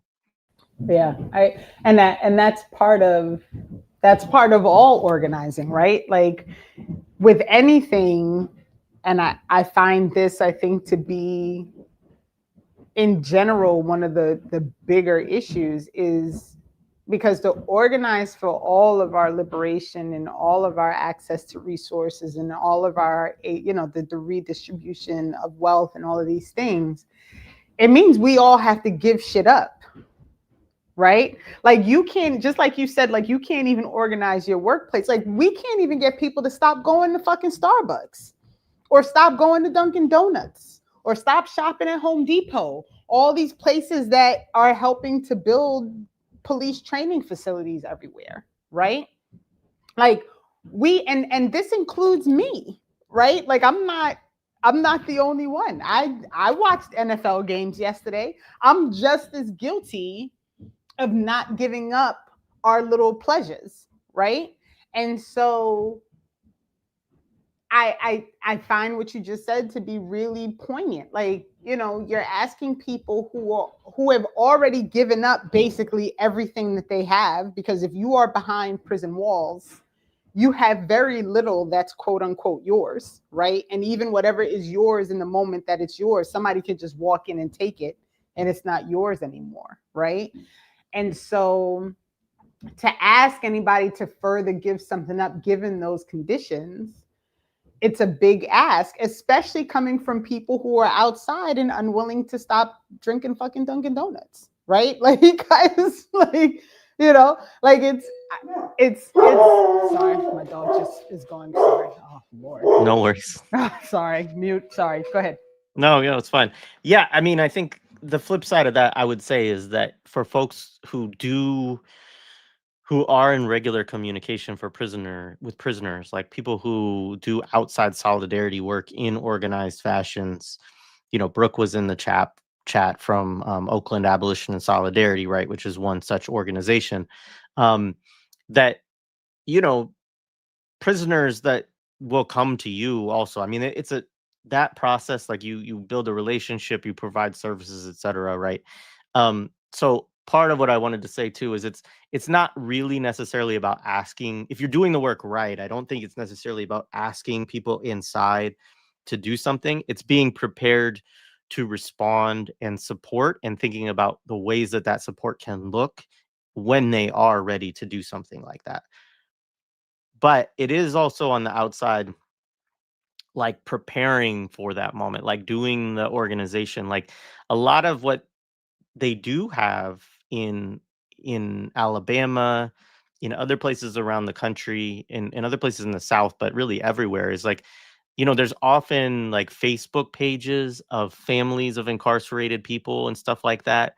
And these are also sites of, different forms of organization, not necessarily the forms that a lot of us on the left would, think about a lot, because it's not like, you know, it's not like a socialist club or something like that, right? It's like people who are their families, and they have to figure out how to support each other, how to know what's going on in these different facilities, sharing information, etc. And these are sites where people can organize, but there's not enough engagement also, I think, from people on the left with these actual families, with these prisoners, right? It becomes often a kind of and I do want to say something about this too, because there is a danger even in talking about somebody like Kinetik or Robert Earl or Melvin or whatever, is like to sort of put these people on a pedestal also and think like we just take leadership from folks, or we're looking for, in our minds on the left, another George Jackson or something like that. Like, don't do that to those folks. Like, they'll take care of what they need to in terms of organizing themselves, right? But communities have to do the work to organize, to be able to respond and support. And I think that's just where there's a lot of work to do in that space. And there are organizations that do it, right? But learning who those people are, connecting with them, building, and then getting in those spaces like you were talking about, and having these conversations about, okay, well, what are we willing to do? How might we do it? What ways might it be effective? That kind of stuff. um yeah, I mean, I think that's really important. Is your dog still I no, agree. good. No, we have multiple things going on right now. The people are on the roof. My washing machine was leaking, so they're here now trying to fix that. So I am probably gonna have to get off so that I can prevent the dog from going further nuts. All But good. I mean, I don't know. I think we covered it all. Did we miss anything that you wanted to talk about? I don't think so. I can go through a few more like the starred comments and stuff, but you can bounce if you need to. I really appreciate, Renee, you brought this idea to me. And so it's been great to do this with you. And yeah, I mean, there's other conversations we could have related to this, at a later date maybe. But yeah, thank you. Thank you. Thank you for torturing yourself and watching it. It's kind of like when I made Ori watch 26 to Life, and he was like, "Why are you doing this to me?" And I was like, I just feel like we all have to be in pain together. Like I just, there's so many stories about quote unquote life on the inside, right? Like they have the father daughter dance thing for one of these docs. There's just so many things, and so much of it really does push us away from understanding the depth of the organizing that is happening within the walls and working towards how we support that organizing and how we put those voices first, and not just be on the outside telling people what they need to do on the inside, but actually listening to those folks and taking what they want and what they say they want in account. So thank you for asking me to join. I appreciate it. So as always, it's good to talk to you. Great to talk with you, Renee. So thank you. Yeah, I'll drop you off the screen and I'll do the comments so All that you right. can Peace, handle. everybody. And also solidarity to you in dealing with all that house shit. I remember when I was dealing with that last year, and it Bruh. is not fun at all. So No. I I'm just hope glad that to get the bucket out of my living. There's literally a bucket that we don't move because every time it rains in the house. So yeah. yeah. Yeah. All right. Best of Peace, luck. I hope Gary. that all works out well quickly. All right. Thanks. Peace. See All right, folks. So I'm gonna go through there's some good comments in the chat. I want to respond to a few things that people have said. Um, Groucho Suave, the Alabama prison crats pushed on all fronts to squash the strikes. They have even welded steel plates over windows to kill sunlight in retaliation. It is way deeper than taking out a leader. Absolutely, yeah. I mean, if it was just about the leader, like, it would have continued on. Um, Also, there's a reason why guard staff collaborate on the dope trade inside. Absolutely. I mean, there's like economic realities to get into, but it doesn't really matter. Like in states where uh, COs are making ridiculous money, like California, there's still drugs coming in through COs into the systems. In Alabama, the COs don't make very much money, but the the drug trade is strong there. So, it's not just a matter of like, hire more guards or pay more guards and it will reduce the dope trade.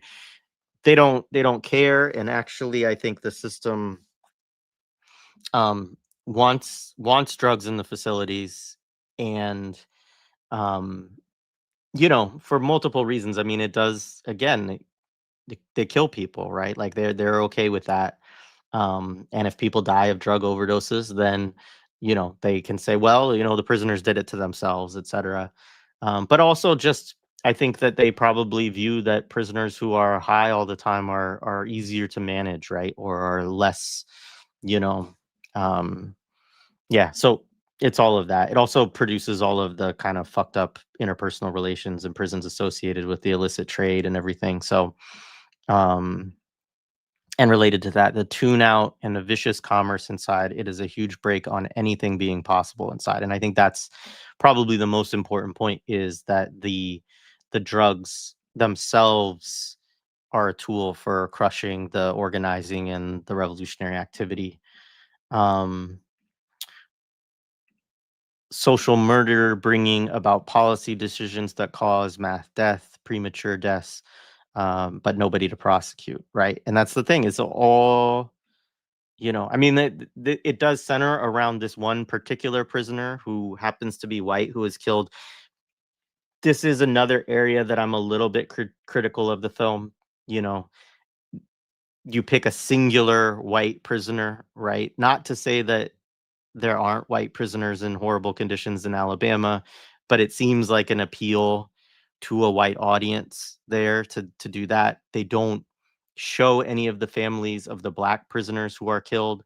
They only reference one other black prisoner who was killed like in a sustained fashion, and he's the one who's killed because he's the cellmate of the white prisoner and knows that the corrections officers killed him. Um, and there's not there's the level, the amount of death that's happening in Alabama is on a scale that, again, it outpaces how many people are paroled. It's massive. So there's also something about just focusing it around one prisoner's death in a lot of the narrative.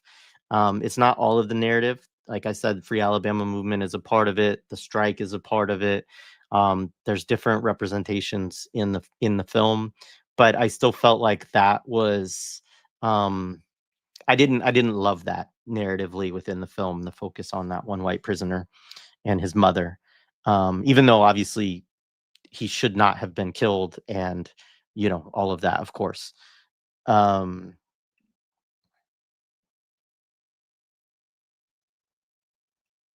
yeah. Another comment, everybody with somebody inside or even knows a prison as part of everyday life for your people carries a weight and a hardship that affects everything, right? And this is part of what I was trying to get at too, in terms of this idea of social de-reproduction, which Ali Kadri talks about, which is that the prison just, I mean, there's a paper from Prison Policy Research, or Prison Policy Institute, that I'll pull up, that talks about how, the impact of prisons on life expectancy, right? And this is one of the things that Ali Kadri focuses on, an accumulation of waste, right? Is that part of what capitalism is trying to do in this phase, and perhaps always, right, is that it is trying to diminish the life expectancies of particularly targeted populations, particularly colonized people. Um, oh, this is a good piece. It's actually about something else, but I'll pull up another one here.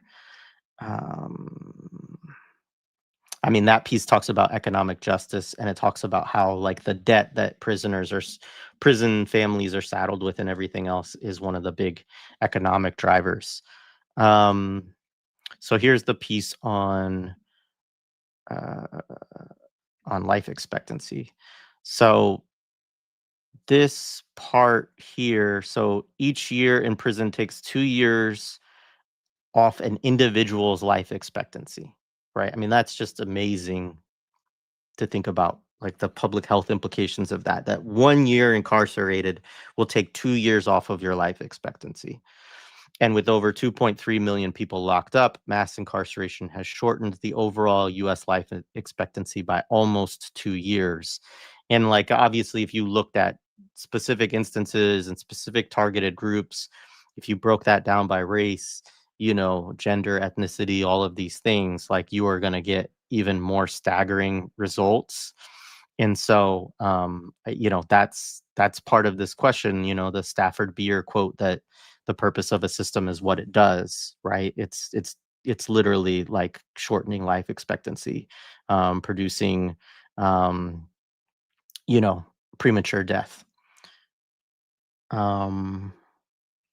So this is a comment, warehousing bodies for profit and control is the main revenue generator. Free or cheap labor is secondary. Look, like, I don't disagree that there are financial incentives in this. I don't disagree that there's revenue generated or even profit generated by folks. My main argument is that the driver of the system is not a simple one-to-one financial transaction of, um, the person is being incarcerated because it is financially beneficial to, um, you know, private prison companies, or to, all of these other services that come into play that are gouging people. This is a part of the economic engine of the machine. It is a part of the lobbying engine of the machine. But another part of the lobbying engine of the machine is corrections officers' unions. And they also are antagonistic to all of the private enterprise stuff, particularly private prisons or non-unionized prisons, right? And so a lot of what we get in terms of narrative around this is what's presented by corrections officers unions who have a strong relationship with both parties, right? Through, like documentaries like The 13th and so on. And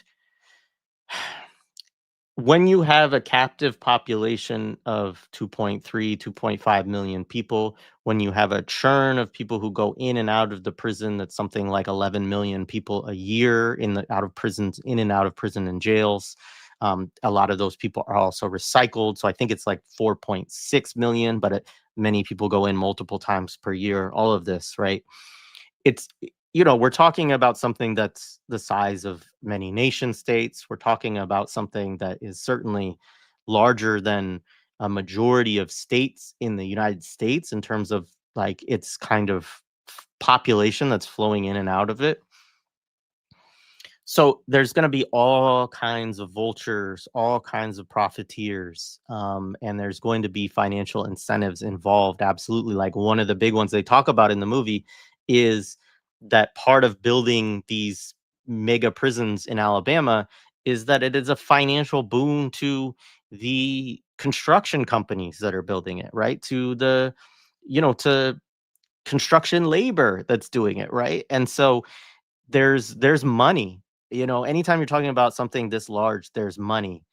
But on the flip side of that, prison also costs a lot, right? It costs, and maybe not as much in Alabama, right? We could get into this argument state by state. It costs a shitload in California, right? It costs a lot in states where there are higher paid corrections officers, where there are, um, you know, newer prisons where there are more services. Like all of these things cost a lot of money, and they still do it, and they still do it en masse, right? They'll do it even if they lose a lot of money on it, right? And so then we have to deal with that reality, right? Like what role is it playing? And this is similar to Ali Kadri too, and how he talks about the military industrial complex.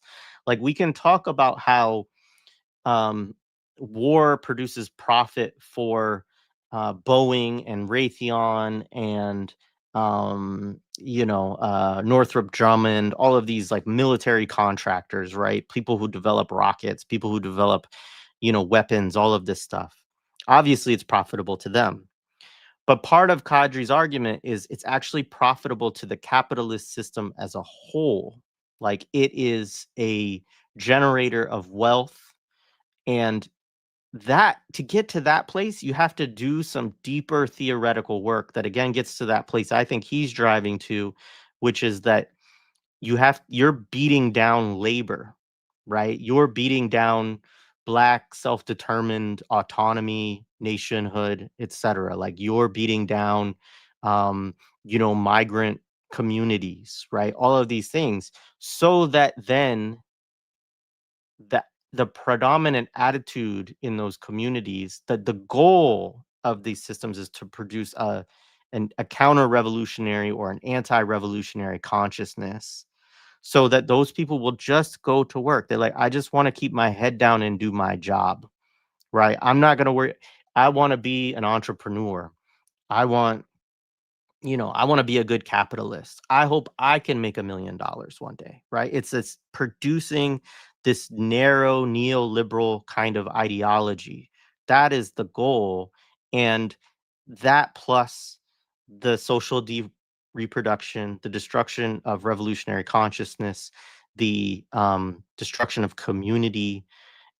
And so it's about that to me, right? And that doesn't mean that there aren't organizing implications or theoretical implications about how you confront the role of profiteers within the system, and whether there's a way to leverage some of those things or not, whether there's an organizing approach around getting prisoners higher wages, or um, all of those things. Like, all of those are good, valuable, open questions, and all of them might produce contradictions within the system that would be to the benefit of the people organizing for them. So it's not to take those things off the table, but I just think it's important to get a little bit beyond this approach of thinking about it in terms of revenue creation for a narrow set of actors. It is playing a role that is beneficial to US imperialism and to monopoly capitalism. And I think that's where we have to get with our analysis in order to effectively fight it. That's just my take on that. Um,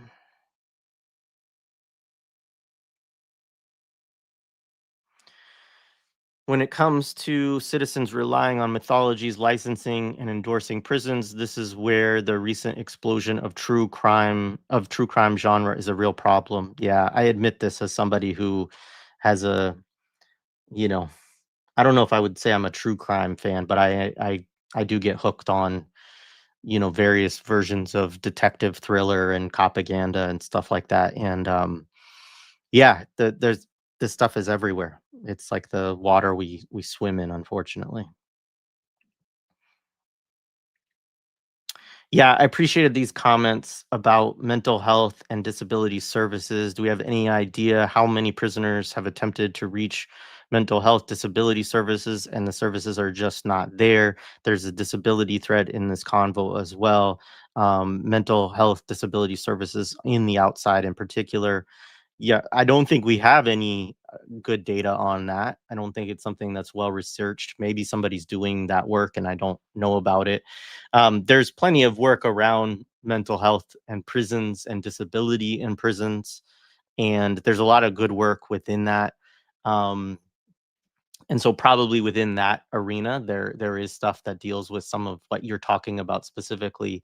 Obviously, also, like, this is one of the challenges with the work strike is the work strike. The prison workers are the people also who provide the services for people with disabilities within the prison, right? And so when they strike, then those services are dropped. Then people who have services that they need are not getting them because their COs are not going to come in and do that either. Um, and so, yeah, these are just very, heart-wrenching, difficult problems to figure out how to deal with. And there's definitely truth in the fact that a lot of people who are in prison already do have mental health issue, that people have mental health crises that land people in prison, that also and that is impacted by the lack of good services, mental health treatment, access to medications, all of those things. And it's also true that prisons cause mental illness and mental health issues and disability. They are a debilitating institution themselves, right? So, like, it's all of those things. Um, um, I don't think this is a good idea, buying stock shares in private prison companies in order to take control of them.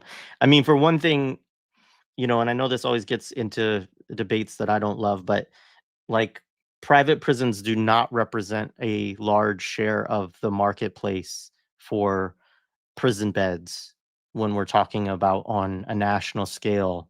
Most prisoners are incarcerated by states. The federal prison system also predominantly uses public prisons. And I don't really buy the argument that private prisons have been a major driver of the increase in mass incarceration. I don't think that there's good empirical data to support that thesis. Um, Private prisons are fucked up. They they fill a need. They allow prisons sometimes to be produced more quickly at lower costs. But even private prisons are funded by public dollars, right? So there's an agreement that's at place between the state and private enterprise that says, "Hey, we need to lock people up. You do this for us because you can do so cheaper and more efficiently." Um, so there's some organizing and theoretical implications to that problem, but it's not going to solve the issue of substantive decarceration. Now, when you go over to ICE and immigrant detention, like there's a bigger discussion that you can have because a lot of that has been built by private infrastructure. Um, but I'm still not sure the organizing implications of that fully. You need regular communication with organizers inside to be prepared for key moments to show up and support and their families and communities 100%. Absolutely. All right, let me see if I missed anything. Um,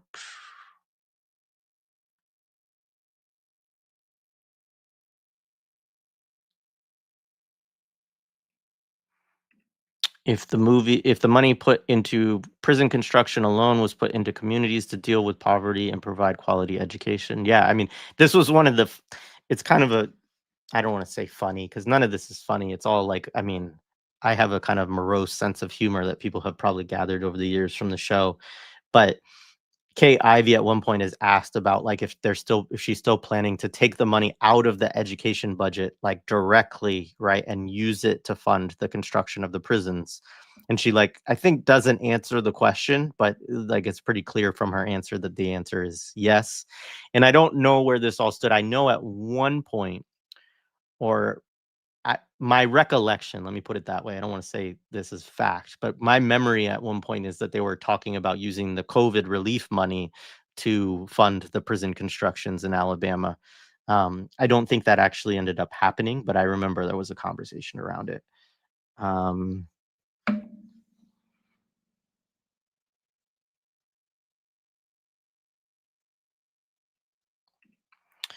the most incarcerated in the world, the U.S. El Salvador is new to the game. Who benefits? And this is the great. I'm really glad you brought this up, Pamela, um, because I think that that's part of the issue too. Is when we think about what's going on with Seacoast, in El Salvador, that we're talking about a global infrastructure too of incarceration. And part of what the Trump administration has said is like, hey, we'll use prisons in other part of the world to send people to, right? Which then really raises a lot of questions about like, how are we going to organize to stop that kind of thing from going on. Sorry, I muted myself by accident. Um, so yeah. So anyway, appreciate you all hanging out with us today. Thank you to Renee for coming through. I do encourage people to watch the film. I do want to say just in closing that, I have so much respect for those prisoners in Alabama for being able to pull off what they have done many times. And I do not, um, th- I, there's almost nothing that they could do at this point that would surprise me at this point because 2022. And folks can see in that piece that I wrote about it, for Prism, which is in the show description, it really defied my belief of what was possible at the time. And so I don't put anything, past them in terms of their organizing capability. But I do think that those of us on the outside have a lot of work to to be able to receive and support movements like that. Um, the other thing that I did want to say is that another piece in the show description that people might be interested in checking out is an interview I did with Bennu Hannibal Ra Sun, which is Melvin Ray from the film. It's called Free the Gadsden Six, and it's, a very personal story of him talking about the circumstances that led to his incarceration, along with the incarceration of 5 other folks in Alabama, all of whom I believe got life without parole. Um, and I don't remember it was several years ago. I don't remember off the top all the circumstances around it, but I know one of the important circumstances around it was that a lot of the cases that they had, right? Because I think it was eventually a 3 strikes thing that they were caught up in, but they happened when they were juveniles, right? But they received adult convictions for them, and they were not allowed to have attorneys, and their parents weren't allowed to work with them, right? And this is my memory. People should go check it out, but it's just, I think, an important added layer to this conversation of understanding all of the ways that this system, railroads these folks and jams them up. And it's not to say that like people are angels either, right? But like we're talking about teenagers doing stuff and it end up eventually leading to circumstances where, several of them will spend the rest of their lives behind bars. And it kind of really goes through like how that happens, where they were at, but also the state's like really deliberate role in it. And it's a good listen. And I encourage people to listen to that because this is one of the things, to my comment earlier to Renee, is that, I talked about not wanting to watch it, right? And there's all these sort of reasons I can create as justifications of why I didn't really want to watch it when I first saw that it was coming out, not knowing too much about what it was, about like how I don't like the way prisoners are presented in the media and so on. But on the flip side, there's an other issue, which is that there's a lot of work that prisoners have done to put themselves on the line, to put targets on their own backs. Melvin Ray and Kinetik Justice and all the other men in this film and many other prisoners in many states, right, have taken these types of risks. And too often we in the public don't engage with it at all. And I know this empirically, right? Because I run a podcast, I see the analytics of what people watch and what people listen to and what they don't and for how long. And there's something that happens within our psychology where we disengage with prison intellectuals, with prisoners who telling their stories. And that is something that I don't know how to change, but it is essential that we figure out ways to at least understand our own predisposition that way and to try to overcome it. So I think Renee in this instance actually for helping me overcome my own version of that, which I do have justifications for, but ultimately it would become a barrier if she hadn't said something and somebody else also reached out and asked me to have a conversation about this with Orasami Burton. And I didn't want to reach out to Ori because I bother Ori enough and Ori gets overly booked and busy. And, I do think that Tip of the Spear is a must read. And I try to bring some of that analysis in because it's also connected to this question of revolutionary potential. Um, but, I appreciate that person who reached out and Renee who reached out, who said, hey, like, watch this and let's have a conversation.